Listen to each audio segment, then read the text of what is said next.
Comissão de Saúde faz um balanço das visitas aos hospitais do município em 2015. Principal problema apontado pelos parlamentares é a falta de profissionais para o atendimento. Obras de mobilidade urbana são tema de debate no Legislativo Municipal. Secretário de Gestão da capital informou sobre o andamento dos trabalhos na Comissão de Transportes. Direitos e liberdades da comunidade LGBT são discutidos na Comissão de Direitos Humanos. O objetivo do encontro foi colher dados para a elaboração do mapa de segurança da SEDECOM. Estes são os destaques do Jornal da Câmara, que está começando agora.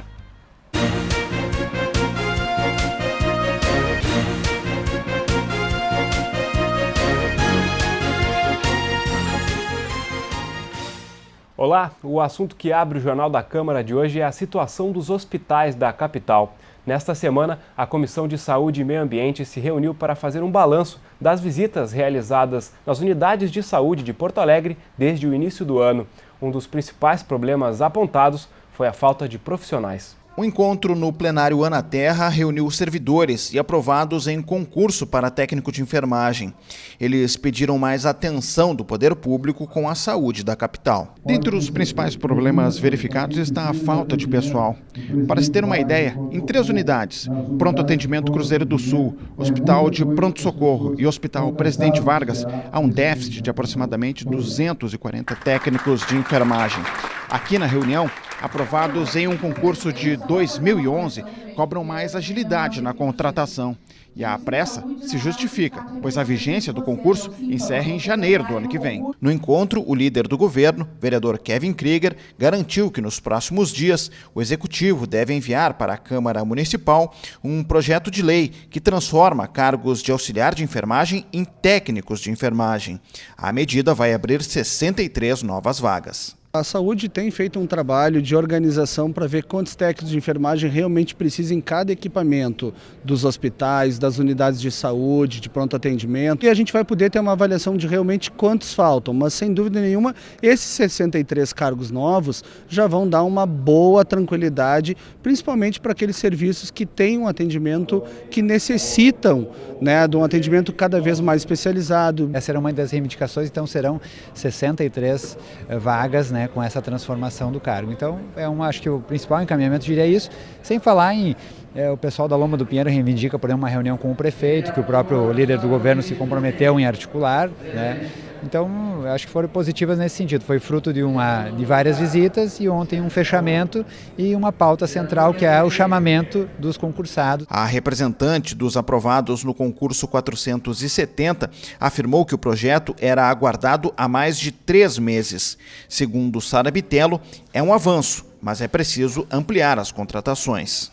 A gente vê que a defasagem de profissionais é muito grande. Essas 63 vagas aí é o mínimo, né, que eles podem chamar, mas eles poderiam chamar muito mais.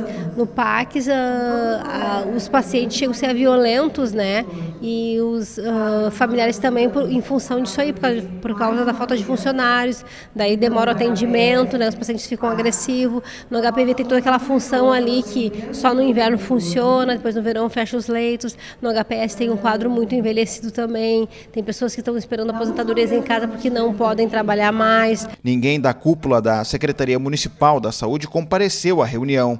A representante da pasta da administração informou que para a Operação Inverno devem ser chamados 85 técnicos de enfermagem e 24 enfermeiros. Porém, os cargos são temporários. O andamento das obras de mobilidade urbana para a Copa do Mundo foi tema de encontro da Comissão de Transportes e Habitação do Legislativo Municipal. Das 14 obras previstas para o ano passado, apenas 4 foram concluídas. No encontro, o secretário municipal de gestão falou dos recursos conquistados devido à Copa do Mundo realizada no ano passado.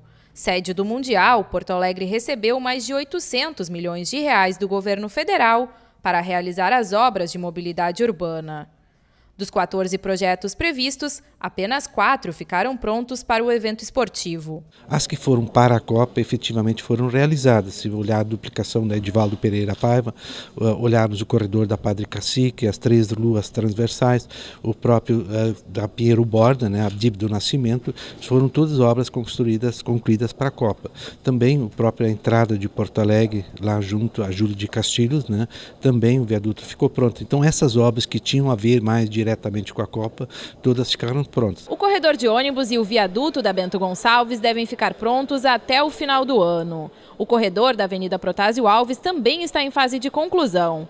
Já as outras obras, como a duplicação da Avenida Tronco, não possuem prazo para conclusão. Nós temos uma interferência grande dos próprios órgãos, por exemplo, do IFAM, que na Voluntários da Pátria nos exige a cada 50 metros ver se não tem um sítio arqueológico. Ela ficou parada por 6 meses por essa decisão. Nós temos uma grande dificuldade que as desapropriações, nós temos obras que, todas as obras em Porto Alegre, elas precisam de desapropriações. Nós temos, por exemplo, olharmos na terceira perimetral, a própria Plínio ainda não foi iniciada porque não se conseguiu a desapropriação da área.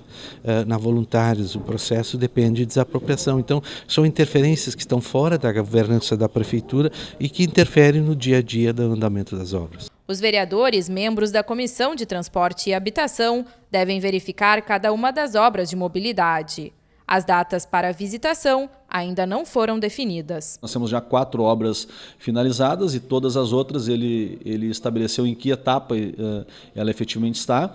Disponibilizou os técnicos da Secretaria para quando a Acutab for fazer a visita que eles possam acompanhar e nós então estaremos, acredito que a partir da reunião que vem, já estabelecendo um cronograma para fazermos a visita e verificarmos lá então pessoalmente, não é, a situação que está cada uma dessas obras de mobilidade. A Comissão de Direitos Humanos do Legislativo Municipal se reuniu nesta semana para debater sobre os direitos e liberdades da comunidade LGBT. O encontro teve como objetivo a obtenção de dados para a segunda edição do Mapa da Segurança, produzido pela SEDECOM. Representantes da Prefeitura, da Ordem dos Advogados do Brasil e de movimentos sociais compareceram ao encontro. Na reunião, os parlamentares membros da SEDECOM abordaram os avanços e dificuldades na elaboração de políticas públicas em defesa da população LGBT. A aprovação do Plano Municipal de Educação na semana passada também foi comentada no encontro. É sabido por todos, existe uma discriminação muito grande. E é necessário se fazer um trabalho para que as pessoas, cada vez mais, principalmente as pessoas, a nível de crianças, enfim, jovens nas escolas, que elas respeitem as diferenças. Isso é uma questão. E eu sou a favor que se respeite todas as diferenças. O representante da OAB destacou a importância de discutir os direitos dos LGBTs no que se refere à Constituição Familiar.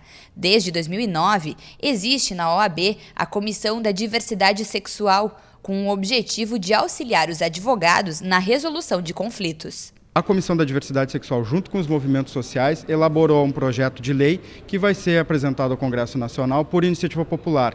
E ele prevê criminalização da homofobia, lesbofobia e transfobia, outras formas, outros direitos também são previstos. Precisamos de uma legislação que resguarde esse direito diante do avanço das bancadas fundamentalistas em expor toda a população LGBTI e de retirar esses direitos dela. A secretária adjunta da Livre Orientação Sexual destacou a dificuldade da secretaria em elucidar crimes. Conforme Glória Cristal, o público LGBT ainda teme denunciar violações de direitos à polícia. Por isso, a dificuldade que nós temos em fazer um mapeamento, né? Eu sempre, quando eu dou esse discurso, eu gosto muito de dizer que eu faço questão de dizer, na realidade, né, que a gente precisa exatamente isso, trabalhar em rede, né, e que a vítima, né, não tenha medo, né, que ela vá, que ela registre o boletim de ocorrência, que ela nos procure. Já a representante do grupo Gênero, Mídia e Sexualidade destacou a necessidade de a SEDECOM abordar também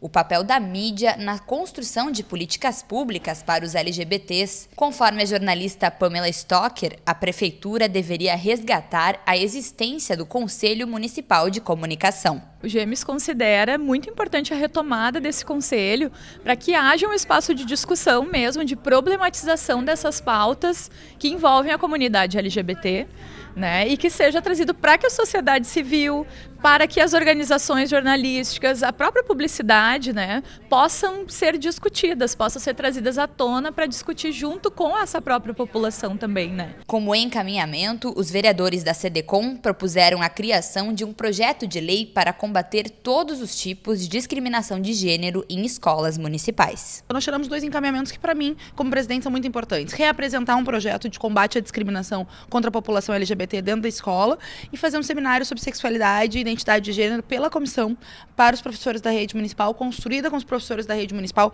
e outros, né, atores dos equipamentos públicos do nosso município, porque para nós, né, quando existe uma forma de opressão, uma forma de violência, é preciso falar sobre ele para garantir que não aconteça mais. A omissão é a conivência com a violência contra a população LGBT.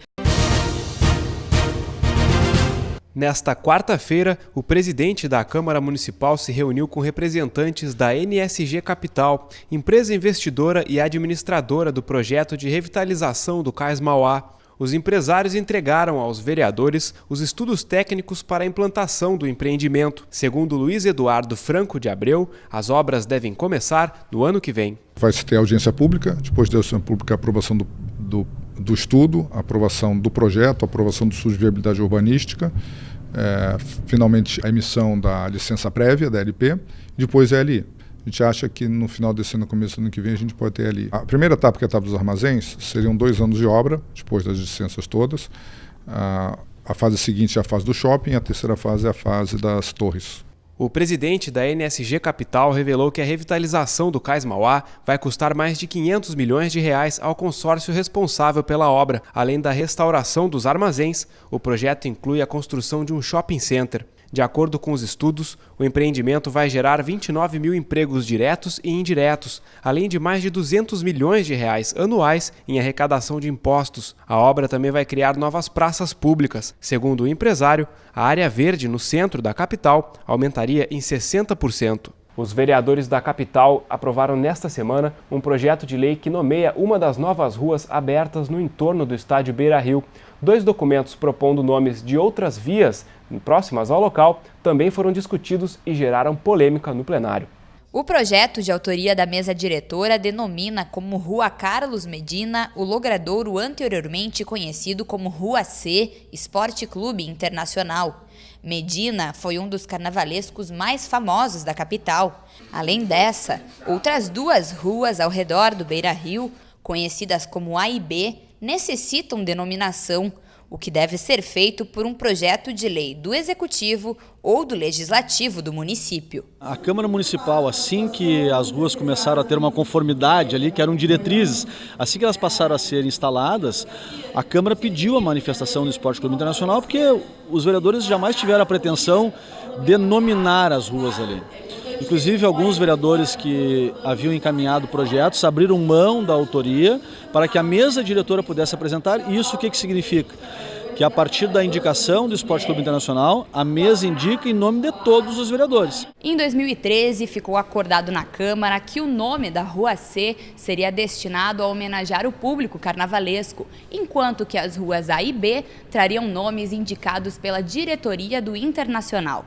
Os 3 projetos estavam priorizados nesta segunda-feira, mas apenas a homenagem a Carlos Medina foi apreciada e aprovada por unanimidade no plenário. A direção do Inter indicou os 2 nomes, Nestor Ludwig, a Rua B Fernandão, estava tudo para ser votado. Aí tem um grupo de conselheiros pequeno, que não representa o todo do conselho, muito menos uma partezinha do conselho, querendo fazer plebiscito no clube. Então a minha posição é a seguinte: eu não vou tirar o 81, não vou tirar a urgência, está ali.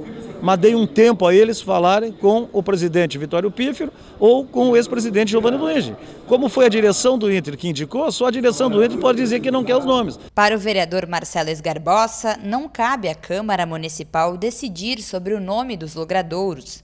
O parlamentar defende a realização de uma consulta popular para a nomeação das ruas. Ficou uma espécie de uma delegação política, não ficou nada oficial, quer dizer, não tem um mandamento oficial que delega, nem poderia acontecer isso, a um clube privado a escolha do nome de rua, que hoje por lei é competência do parlamentar, através de projetos de lei. Mas sim, né, de se respeitar um amplo processo de debate, né, e que eu sugiro inclusive seja aberto a toda a população, não só os torcedores colorados. Os vereadores rejeitaram nesta semana uma indicação ao Executivo Municipal. O documento sugeria a contratação imediata de trabalhadores terceirizados para a rede municipal de ensino. O texto foi proposto pela vereadora Sofia Cavedon. O documento indicava que a prefeitura contratasse diretamente, em caráter emergencial, os profissionais que atuam de forma terceirizada nas escolas municipais. A parlamentar defende que a medida resolveria os problemas trabalhistas enfrentados com empresas que prestam serviços como o de limpeza. A proposta foi rejeitada no plenário. Foram 17 votos contrários e apenas 4 favoráveis. Isso é parte de um processo que eu venho desenvolvendo e insistindo como fim último, nós terminarmos com a terceirização na educação, por exemplo.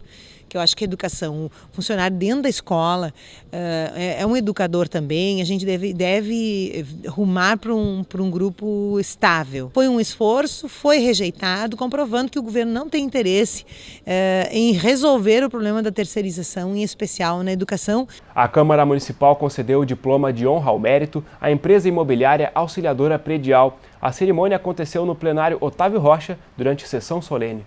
A sessão foi presidida pelo vereador Idenir Sequim, do PMDB, e proposta pelo vereador Bernardino Vendrúsculo, do PROS. Na tribuna, o parlamentar disse que a homenagem teve como objetivo destacar o serviço prestado pela empresa nos segmentos de administração de condomínios, aluguel e venda de imóveis. A Auxiliadora Predial foi fundada no Rio Grande do Sul em 1931. Ao longo de 84 anos, conquistou o mercado de outros estados, como Rio de Janeiro e São Paulo. O presidente da imobiliária, Ingo Velker, agradeceu a homenagem dos parlamentares. O Jornal da Câmara de hoje fica por aqui. Obrigado pela sua companhia. A gente se encontra na próxima edição. Até lá!